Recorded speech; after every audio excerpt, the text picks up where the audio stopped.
Today, let's talk about physical activities and the activity pyramid. So first, let's define what is physical activity.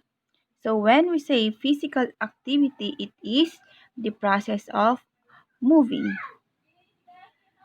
This can be exercise, sports, or leisure activity. So it is also works toward health-related outcomes. So this is the definition from the World Health Organization. Physical activity is any bodily movement produced by skeletal muscles that requires energy expenditure. After the physical activity, let's talk about the definition of physical fitness. But before that, let's define first what is fitness. So when we say fitness is not just about being able to do sit-ups and run fast, because fitness is the ability to meet the demands of the environment. Your environment is everything around you. It includes home, work, family, and friends. All of them make demands on you. Meeting the demands means carrying out tasks and activities. Fitness is constantly changing and is influenced by many factors. Now, let's talk about the definition of physical fitness. So, when we say physical fitness, it focuses on the product, and the genetic can be a significant factor of the physical fitness. Most students are non-athletic. So, physical fitness made up of 11 different parts or components. We have here the 5 health-related and 6 skill-related. So, first, let's talk about the components of the fitness. Okay, so we have here the health-related fitness and the skill-related fitness. So, first in the health-related fitness, we have here the cardiovascular or the aerobic fitness. Second is the strength. Third is the muscular endurance.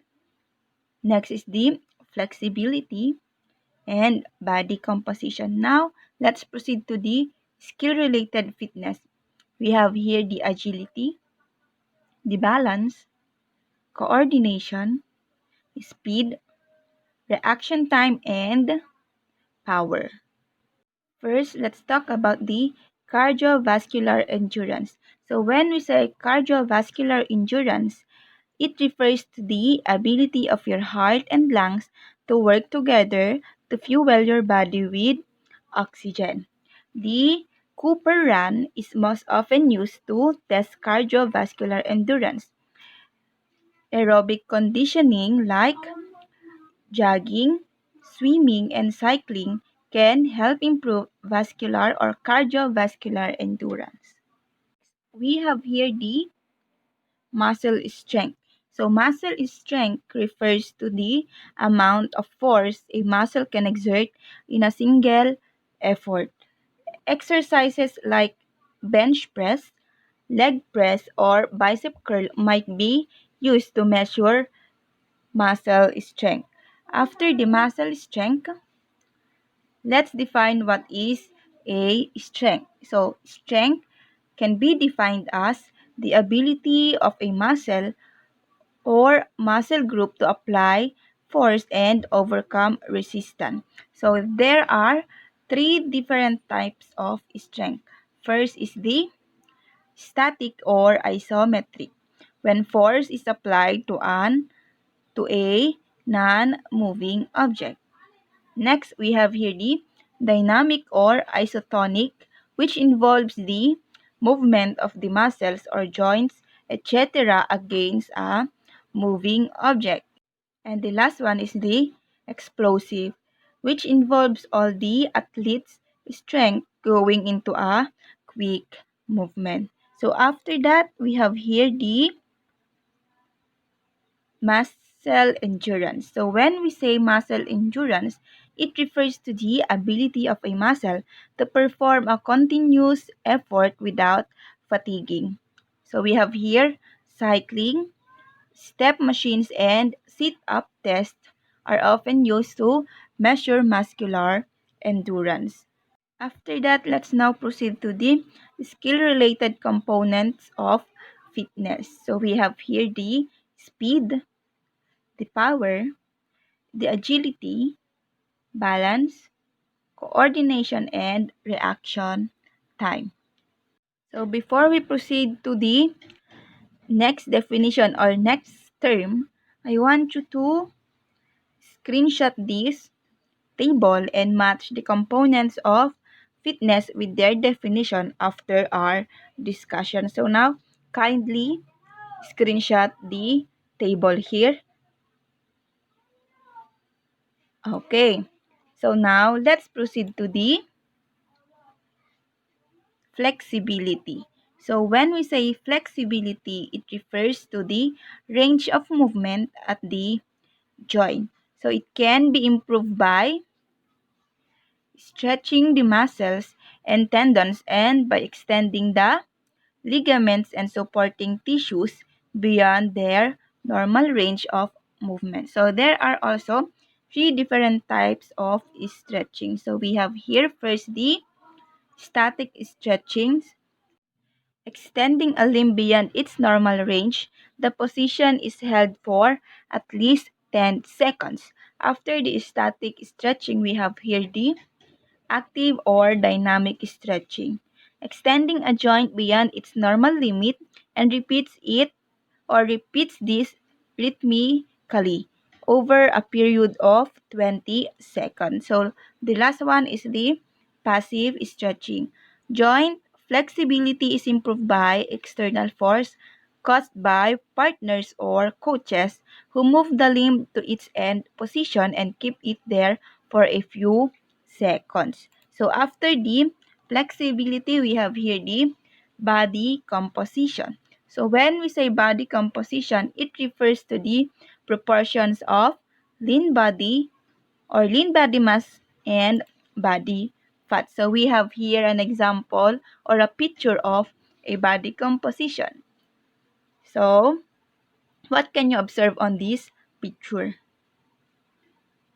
So as you can see, the first picture is more fatter than the second picture.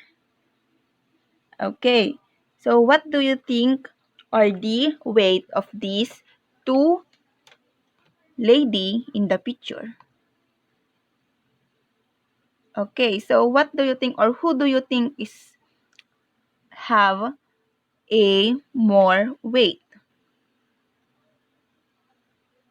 So I think the first one. I have here a message. Okay, so take home message. So weight resistant exercise plus eating real food is equal to healthy body composition. Okay, so by eating healthy food and by having an exercise, you can reach or you can have the healthy body composition. Okay, so for you to have a healthy body composition or a physical or physically fit body, I have here a principle that I want to share with you. So we have here the FIT principle. FIT refers to the frequency, intensity, time, and the type. So when we say frequency, it is how often to exercise. This will vary from several times per day to 3 to 6 times per week depending on the exercise intensity and time. Next is the intensity. It is how hard to exercise. 45% to 80% of an individual's maximal functional capacity determined by a treadmill test. Next is the time. It is on how long to exercise.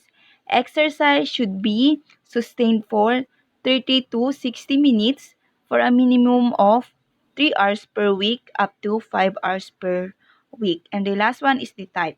It is the type of exercise like jogging, walking, aerobic dance, and cross-country skiing, etc.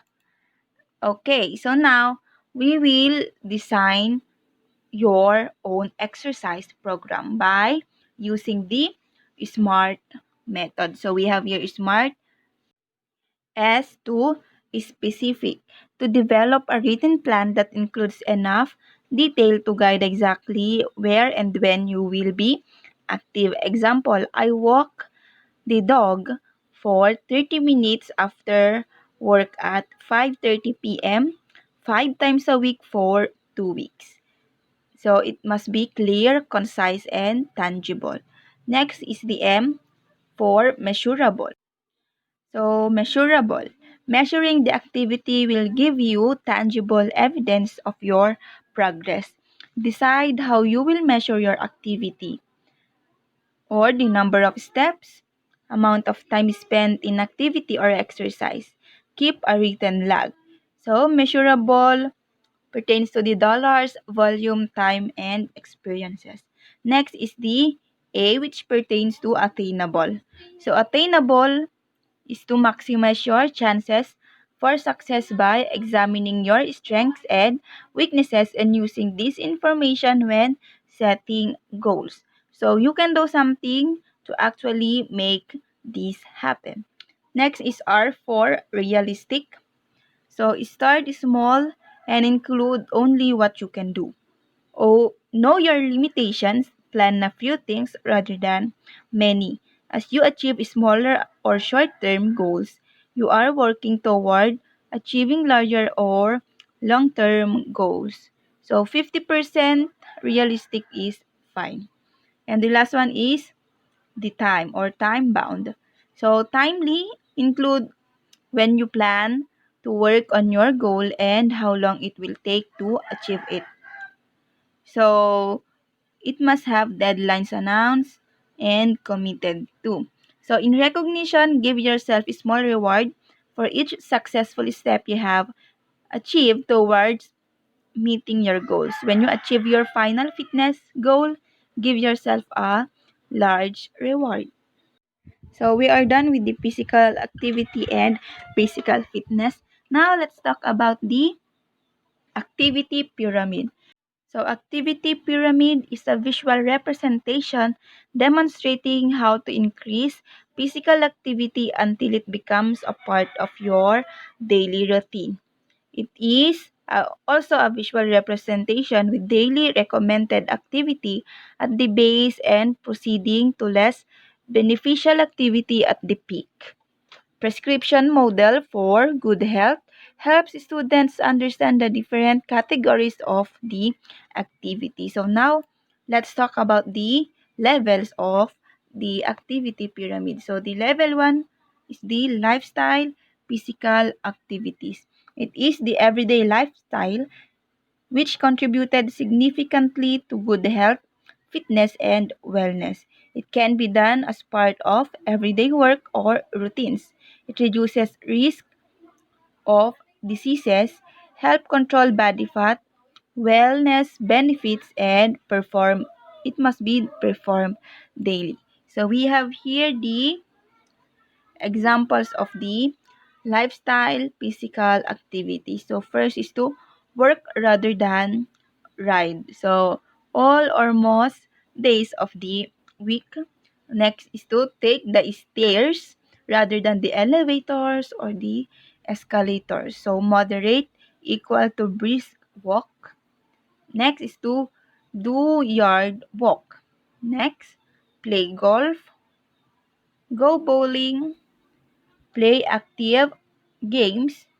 Then, after that, we have here the level 2 of the activity pyramid, which is the vigorous activities, which include active sports and recreational activities, active aerobic activities.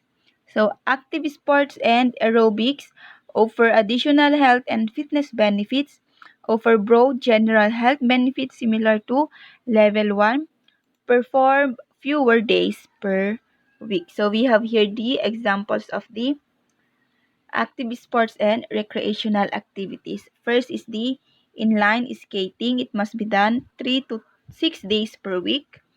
Next is the basketball, moderate to vigorous, increase heart rate.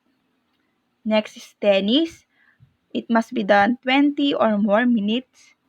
Next is canoeing, hiking, dancing. We have here also here biking. It must be done 3 to 6 days per week. These are the active aerobic activities. Next is jogging, running, step aerobics, swimming,